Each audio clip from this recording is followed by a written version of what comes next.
Sheriff Clara Hensley was trusted to uphold the law, but no one in town knew her darkest secret.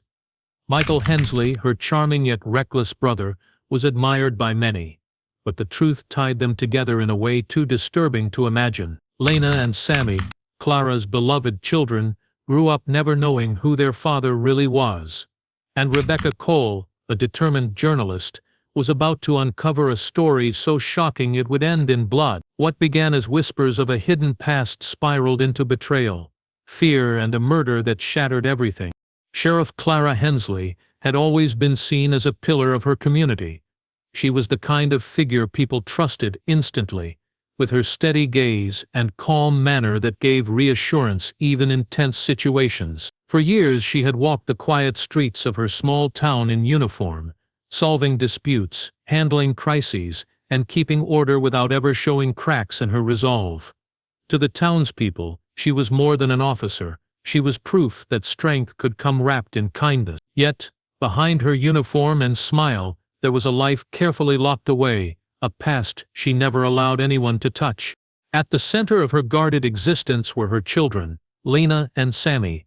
They were bright-spirited and adored by nearly everyone in the town. Neighbors often commented on how well-mannered they were, how Lena carried a maturity beyond her years, and how Sammy's playful charm could soften even the hardest heart. But while people admired Clara for being a devoted single mother, there were always murmurs in private spaces about the missing piece of the family.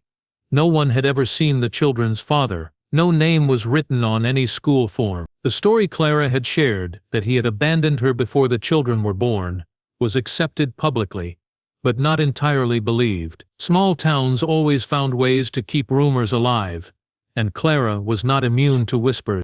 Clara had perfected the art of silence. Each morning she rose early, preparing breakfast for her children before heading into the sheriff's office. She moved through her days with precision, burying her secrets beneath duty and routine. But at night, when the house was quiet and the children slept soundly, the silence pressed against her like a weight she could not escape. She often sat in the dark with a glass of water, staring at the family photos on the wall, forcing herself to believe the life she had built was solid and untouchable. Yet a shadow always lingered in the corner of her mind, a reminder of the truth she had buried long ago. Her only close relative in town was her brother, Michael Hensley. He had a different kind of presence, charming, reckless, and always a little too comfortable, bending the rules. Where Clara was disciplined, Michael thrived on impulse. To outsiders, they seemed like opposites, bound by blood, their sibling bond unshakable, despite their differences. He was the uncle Lena and Sammy adored, the one who brought them gifts, laughed too loudly, and never seemed to take life as seriously as Clara did. Still, some in town found Michael unsettling. They noticed the way his eyes lingered too long, the way he kept too many secrets of his own, and the way Clara's demeanor always stiffened in his presence. The truth about their childhood had never been spoken aloud. The Hensleys had grown up on the edge of town, in a house that carried more silence than warmth. Their parents were distant, neglectful, and shadows of themselves by the time Clara and Michael reached their teenage years. The siblings had learned early to rely only on each other, but that closeness twisted over time, becoming something darker. Clara had buried those memories under layers of control, but Michael seemed to carry them without guilt, as though the past had never scarred him. The town might never have guessed the depth of what was hidden if it weren't for Rebecca Cole, the journalist who arrived with an eye for details others overlooked. At first Rebecca's interest seemed harmless, a profile on the sheriff who had brought stability to her community. Clara smiled politely when Rebecca requested interviews, unaware that a quiet storm was beginning to build. For Rebecca was not the kind of reporter who stopped at surface-level stories. She had a way of noticing gaps, of pressing gently until the cracks widened. And in Clara's carefully crafted life, there were cracks just waiting for someone persistent enough to see them. Beneath the steady life Clara projected, the questions Rebecca was beginning to ask threatened to unravel a reality that had been constructed over years of silence. Why had Clara never spoken about her teenage years? Why was there no trace of the children's father? Why did old records seem incomplete whenever Clara's name appeared? Clara did not yet know it, but the life she had built so carefully was already under examination. The ground beneath her was shifting, and once the first piece of truth was uncovered, there would be no stopping what came next. Rebecca Cole had arrived in town with the simple intention of writing a story that would shine a light on the life of an accomplished woman in law enforcement. Small towns, she believed, often hid extraordinary people whose stories deserved to be told. Sheriff Clara Hensley, with her impressive record of service and the admiration of her community, seemed like the perfect subject. On the surface, Clara appeared to be everything Rebecca wanted to highlight: professional, resilient, and quietly inspiring. But as Rebecca began her research, she quickly realized that the sheriff's life was wrapped in an unusual silence, the kind that hinted at something more than just privacy. Rebecca started her work in the most ordinary way, talking to townsfolk and flipping through old newspapers in the local library. Most people praised Clara without hesitation, but a few details kept nagging at her. When asked about Clara's younger years, people hesitated before answering. Some shrugged and claimed they didn't remember much, while others quickly changed the subject. The local archives held plenty of records on Clara's career but very little about her personal life. Rebecca found this absence strange. In a town where everyone seemed to know everyone else's business, Clara's early years were like a blank page. That blankness, instead of discouraging her, pulled Rebecca in deep. She followed the faint trail left behind in old yearbooks and faded articles. She noticed a sudden gap in Clara's teenage timeline. One year she was pictured regularly, active in clubs and known for her sharp mind, and the next she had vanished without explanation. Months of absence marked the records, as though she had been erased and then quietly returned, carrying no explanation for where she had been. Rebecca grew more curious when she came across a nurse who had worked at a regional hospital during those same years. The woman, older now and reluctant at first, finally shared a fragment of memory. She recalled a young girl with the last name Hensley who had been admitted for serious complications following childbirth. The revelation startled Rebecca. The date of the hospitalization lined up almost perfectly with the birthday of Clara's daughter, Lena. The missing months, the sudden reappearance, and the child who appeared without a father, all the pieces began to fall into place in Rebecca's mind. If Clara had given birth as a teenager, why had no one ever spoken about it? Why had it been buried so thoroughly? The secrecy suggested something darker than embarrassment or shame. Someone had wanted this part of the story erased. Rebecca pressed further, combing through courthouse files and school records. Again, there were gaps, sealed documents, and missing details that made her even more certain she was on the edge of something explosive. The birth certificates for Lena and Sammy listed no father, something unusual even in cases of single parenthood. What made it stranger was that both certificates appeared to have been handled with unusual discretion, as if someone had used influence or pressure to keep the information quiet. The more Rebecca dug, the clearer it became that this was not just a personal matter. It was a hidden scandal that had shaped Clara's entire life and career.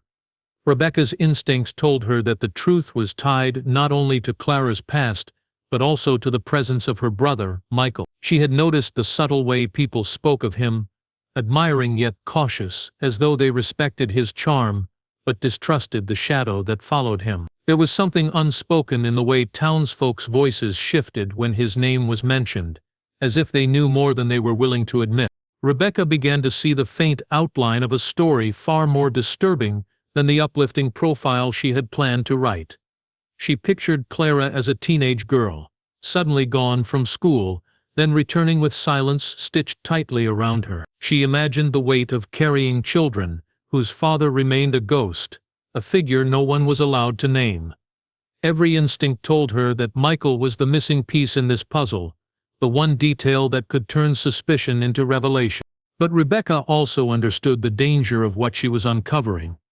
This was not the kind of story that people would let surface easily. The sheriff had built her life on a foundation of control, her reputation rooted in trust and stability. To expose the truth would not only destroy that image but also unravel the lives of her children. Still, Rebecca was determined. She had uncovered just enough to know she could not walk away now. Every detail pulled her further into a hidden world of family secrets, betrayal, and silence. The only question that lingered was how far Clara, and perhaps Michael, would go to keep the truth buried once they realized someone was digging it up. Rebecca's suspicions, once faint whispers in her mind, had grown into a heavy certainty she could no longer ignore. She had uncovered too many coincidences, too many gaps that seemed carefully stitched to conceal something unthinkable. The more she investigated, the clearer the outline became. The story of Sheriff Clara Hensley was not one of triumph and resilience alone. It was one of secrets, silence, and a past carefully hidden in the shadows. Still, suspicion was not enough. Rebecca knew that without proof, her findings would be dismissed as speculation, and Clara's powerful position would shield her from questions. So she began her search for concrete evidence. She spent long nights in the courthouse, poring over records that most people had forgotten even existed. Old files stacked with dust, faded ink on yellowed paper, and sealed documents marked with official stamps all told fragments of a story. Birth certificates, school attendance sheets, and hospital reports all contained tiny cracks, places where the truth had been patched over rather than erased. Each omission carried weight, each absence pointed to a hand determined to bury what had really happened. The missing father's name on Lena and Sammy's documents now seemed less like an oversight, and more like a deliberate act of concealment. Rebecca's mind kept returning to Michael Hensley. He was always present in the background of Clara's life, yet strangely untouched by scrutiny. The more she learned about him, the more disturbing the picture became. Townsfolk described him as charming but unpredictable, a man who could win anyone over with a smile yet carried a reputation for recklessness and a past filled with rumors. Some remembered him as a young man who attracted trouble, always skirting the edge of scandal. Others recalled a brother and sister who were unusually close, bound together by a difficult childhood and circumstances no one fully understood. Rebecca began to wonder if Michael was not simply Clara's brother, but the key to unlocking everything. One evening, Rebecca studied photographs she had collected from different sources, old yearbook pictures, newspaper clippings, and recent community events where Clara stood proudly with her children. As she laid them side by side, her breath caught. The resemblance between Michael and Lena was uncanny. The same shape of the eyes, the same curve of the jaw. Sammy, too, bore echoes of Michael's features, subtle but undeniable once she looked closely. It was the kind of resemblance that could be brushed aside as coincidence, but when layered atop everything else Rebecca had discovered, it screamed of a hidden connection. Her instincts told her she was circling the truth, but instincts alone would not suffice. She dug deeper into medical records, finding mentions of genetic conditions noted by pediatricians that raised subtle flags. The reports were careful not to spell anything out, but Rebecca knew enough to read between the lines. There was a pattern, one that only made sense if the children's parents were far closer in relation than anyone dared imagine. As the pieces fell together, Rebecca began to feel the weight of what she was uncovering. This was no longer just a story about a hidden teenage pregnancy or a missing father. It was a story that would shock the entire town, one that could destroy reputations and lives. If her suspicions were true, then the sheriff's children were not just born in secrecy, but born of a bond that crossed into forbidden territory. The silence that had surrounded Clara's teenage disappearance now took on a darker meaning. Rebecca felt both exhilaration and dread. She had stumbled onto the kind of story that could define her career, but it came with risks she couldn't yet measure. She knew that if Clara or Michael discovered what she suspected, they would see her not as a journalist but as a threat. Small towns protected their own, and the Hensleys, despite their secrets, were still part of the fabric of the community. Rebecca would be seen as an outsider stirring poison into the well. Yet, she pressed on. She began drafting her notes carefully, keeping copies hidden in separate places in case something happened. Her gut told her she was walking a dangerous path. But she couldn't stop now. Every discovery made her pulse quicken. Every new detail added fuel to the fire building in her mind. She told herself that truth mattered, that exposing darkness was worth the risk. But in quiet moments, when she thought about the sheriff's children, she hesitated. They were innocent in all of this, yet the truth she carried would shatter their world. Rebecca had no way of knowing that her investigation was no longer invisible. Clara had noticed the subtle questions, the lingering stares, the feeling of someone digging where they should not, and Michael, always more watchful than he seemed, had begun to suspect that the walls around their long-buried secret were beginning to crack. Rebecca's determination had set something dangerous in motion, and she was about to find herself entangled in a web darker than she had ever imagined. Clara had spent her entire adult life building walls around the truth, brick by careful brick, convincing herself that the silence was protection rather than deceit. For years she had told herself that her children would grow up shielded from the ugliness of the past, that if she carried the burden alone, they would never have to bear it. But now, as whispers began to reach her ears and subtle signs told her someone was digging, those walls trembled. She noticed the journalist's eyes on her, sharp and searching, and though Rebecca's tone had remained polite, Clara could feel the weight of suspicion behind every word. It was the feeling of being hunted, not by an enemy she could see, but by the shadow of her own. At night, the sheriff's home felt less like a sanctuary and more like a cage. Clara would sit at the kitchen table long after her children had gone to bed, staring at the dim glow of the lamp and listening to the silence that pressed in from every wall. She thought of Lena's questions about her father, questions she had always answered with half-truths and deflections. She thought of Sammy's innocence, the way he believed she could solve any problem, protect them from anything. And she knew that if Rebecca uncovered the truth, all of that would collapse. Her children would learn that their lives had been built on a secret so monstrous that it would stain them forever. But Clara's fear wasn't only about exposure, it was about Michael. He had always carried their shared secret with a strange mix of arrogance and carelessness, as though he believed it could never touch him. He moved through life without shame, laughing loudly, telling half-stories that hinted at danger but never revealed enough to be caught. Clara, on the other hand, had carried the weight in silence, each day of her life defined by the need to control, to hide, to protect. She knew her brother too well. If Rebecca drew too close, Michael would not shrink away. He would fight, not with the law but with threats, with manipulation, with the kind of recklessness that had already destroyed their childhood. It was that childhood that haunted her most in the quiet hours. She remembered the loneliness of their home, the absence of parents who should have protected them, the nights when fear and silence became companions. Michael had been her only constant then, but his protection came at a cost she could never undo.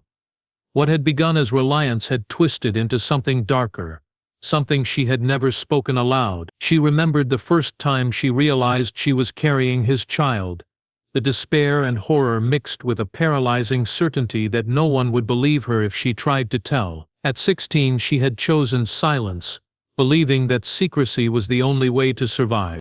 Now, decades later, she wondered if that choice had only delayed the inevitable. The journalist's determination threatened to drag every buried memory into the light. Clara found herself caught between two impossible choices: protect her children by continuing the lie, or confront the truth and risk destroying them completely. Neither path offered mercy. Her days became strained with paranoia. Every time Rebecca appeared in town, every time someone mentioned her name, Clara felt the ground tilt. At the station, she caught herself snapping at deputies without cause, her nerves fraying under the pressure. Even her children noticed her distraction. Lena's watchful eyes lingered too long, as though she sensed something was breaking inside her mother. Sammy's laughter no longer lifted the heaviness in her chest. When Michael came to her one evening, his voice low and urgent, the walls closed in tighter. He had heard about the journalist's questions too. His easy charm was gone, replaced by the sharp edge of fear. He warned her that Rebecca needed to be stopped, that their lives depended on it. Clara listened in silence, her stomach twisting as she realized the truth of his words. But she also knew what Michael was capable of when threatened.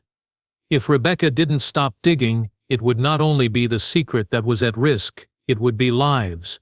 Clara went to bed that night, unable to sleep, staring into the dark as her thoughts spiraled. She had sworn an oath to uphold the law, but the law could not protect her children from the truth.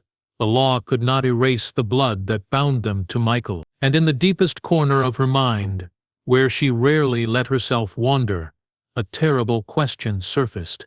If protecting her children meant silencing her brother forever, was she strong enough to cross that line? The answer, though unspoken, lingered in the silence of her heart, waiting for the moment when choice would no longer be an option, but a demand. Michael had always carried himself with a kind of careless confidence, the sort of charm that disarmed strangers and kept neighbors from looking too closely at the flaws that lay just beneath his polished smile. But as the threat of exposure grew heavier, that charm began to crack. Clara could see it in his eyes the moment he stepped into her house late one night, pacing the floor like a man cornered.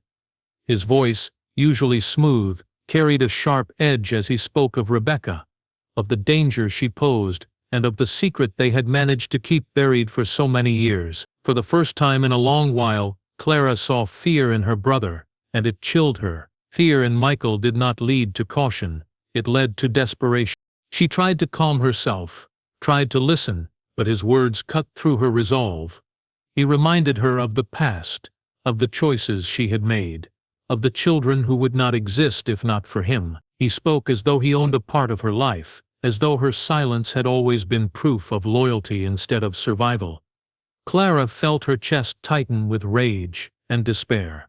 Every sentence from Michael made it clearer: he would not go down quietly. If Rebecca exposed the truth, he would not accept the ruin alone. He would drag her, and Lena, and Sammy into the fire with him. The weight of his presence that night lingered long after he left. Clara sat alone, trembling, replaying his words, until her mind spun in circles. She realized then that Michael was not only a danger to her reputation but to her children's safety. He had grown unpredictable, his temper quick, his judgment clouded by the fear of being unmasked. He had always lived recklessly, but now recklessness had turned into something darker. Clara imagined him confronting Rebecca, silencing her in his own way, and the thought filled her with dread. If that happened, there would be no hiding anymore. The secret would spill in blood, and her children would be left in the center of a storm they could never escape. The days that followed carried a suffocating tension. Clara moved through her duties as sheriff with mechanical precision, but her thoughts never strayed far from Michael. She began watching him more closely, noting the agitation in his manner, the restless energy in his movements. She caught glimpses of the man he had once been, the protective brother who had shielded her when their parents' neglect left them vulnerable. But those glimpses were fleeting, swallowed quickly by the dangerous man he had become. The bond that had once tethered them together now felt like a chain dragging her toward destruction. Clara's conflict deepened each time she looked at her children. Lena, sharp-eyed and thoughtful, had begun asking questions she had no way of answering. Sammy, still innocent, remained blissfully unaware, but Clara knew that innocence was fragile and would shatter the moment the truth surfaced. She could not bear the thought of them learning what bound them to their uncle, what their very existence meant. Protecting them had always been her guiding force, the reason she endured the silence. But now protection demanded more than silence, it demanded action. Michael's unpredictability reached a peak when he appeared at her office unannounced, his face set in grim determination. He spoke of Rebecca again, insisting that something had to be done before it was too late. There was no trace of hesitation in his words, no care for what might follow. Clara understood then that he had already made up his mind. If she did nothing, Rebecca would not be safe. Neither would her children. Michael would not hesitate to end the threat in his own way, and once that line was crossed, there would be no return. That night, Clara lay awake, the ceiling above her a blur in the darkness. She thought about the oath she had sworn as sheriff, about justice and law, but those ideals felt like distant echoes compared to the pressing reality before her. Her children's lives, their futures, hung in the balance. She thought about Michael's face, the man who had once been her protector and had become her tormentor. She thought about Rebecca, unknowingly stepping closer to danger with each new discovery. The question that had haunted her in silence now became impossible to ignore. Could she end her brother's life to protect her children? The answer came not as a sudden decision, but as a slow, inevitable realization. If she did nothing, they would all be destroyed. If she acted, only one life would end, and the rest could be preserved. It was a choice between a single unbearable act and a lifetime of devastation. Clara felt herself cross the threshold that separated thought from resolve. She would protect her children, no matter the cost. She rose from bed and stood in the silence of her home, her heart heavy with the weight of what she had accepted. The sheriff, who had dedicated her life to upholding the law, had chosen a path outside it. Clara understood what it meant. Once the decision was made, she would no longer simply be a woman hiding a terrible secret. She would become something else entirely, protector, executioner, and betrayer of the very blood that bound her. The night Michael disappeared was unremarkable to the town at first, the kind of quiet evening where nothing seemed out of place. But Clara remembered every detail with a clarity that carved itself into her bones. She had driven him deep into the woods, under the pretense of wanting to talk privately, to find a solution before Rebecca's questions tore them apart. Michael had agreed easily, unsuspecting, his usual confidence guiding him into the shadows without fear. For him, it was just another meeting with his sister, another conversation he believed he could control. For Clara, it was the end of years of silence, years of suffering, years of being bound to him by chains she had never chosen. The confrontation itself was not sudden, but slow, unfolding with the heaviness of inevitability. Words had been exchanged, accusations traded, but beneath it all was the truth neither of them could deny. Michael had become a threat not only to her but to Lena and Sammy, and Clara knew the moment had come when she could no longer protect them with silence alone. The act, when it came, was swift and final. It left her trembling, staring at the lifeless body of the brother who had once been her guardian, her tormentor, and the father of her children. In that moment, Clara felt both relief and horror. She had ended the danger, but in doing so, had crossed a line from which there was no return. The town was shocked when Michael's body was found days later. Whispers filled every corner, speculation spreading like wildfire. Some suggested he had enemies from his reckless past. Others believed he had gotten caught up in debts or grudges that finally caught up to him. Theories swirled, but none pointed toward Clara. She played her part well, standing at the edge of the investigation with the same steady calm she had always shown. She was the sheriff, the protector, the one people trusted to uncover the truth. Yet, she was also the one who had written its final chapter with her own hands. Rebecca, however, watched with sharper eyes than the rest.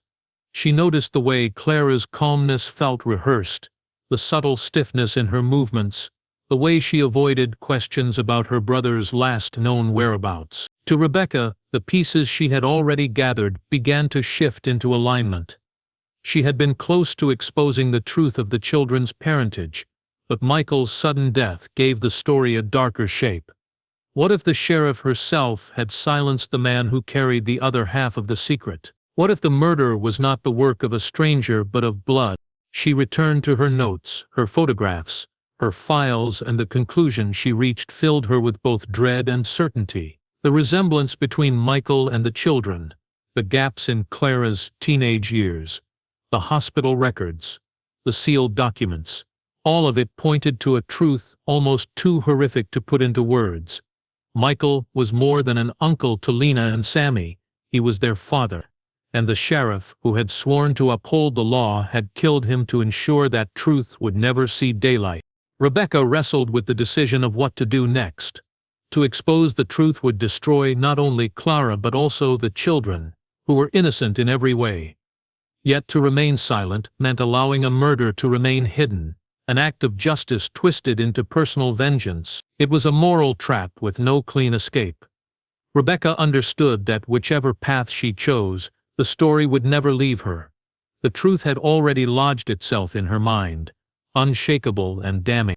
For Clara, life after Michael's death became a careful balancing act. Outwardly, she resumed her duties, her badge gleaming as it always had, her presence steady in the eyes of the townspeople. Inwardly, she carried the weight of what she had done, a constant reminder that she was both savior and criminal. She told herself she had acted to protect her children, to shield them from a legacy too monstrous to endure. Yet the silence that followed was heavier than ever, pressing against her with each passing day. She had removed the threat, but she had also sealed her fate as a woman who could never truly escape her past. Lena and Sammy continued to grow, unaware of the storm that had been contained for their sake. But Clara knew the truth had a way of resurfacing, no matter how deeply it was buried. One day, they might ask again about their father, and one day, they might discover the story hidden in whispers and sealed files. When that time came, Clara feared not their anger, but their pain. The realization that their lives had been born from betrayal and preserved by murder. The town remembered Michael's death as an unsolved mystery, a tragedy that fit neatly into the shadows of his reckless life. Rebecca never published what she knew, though she carried the truth like a wound that would never heal. Clara remained the sheriff, respected and admired, but forever haunted by the dual roles she had been forced to play: protector, executioner, sister, mother. The story of Clara Hensley was no longer just about law and order. It was about the devastating cost of secrets, the lengths one will go to shield their children, and the ruin that comes when the past refuses to stay buried.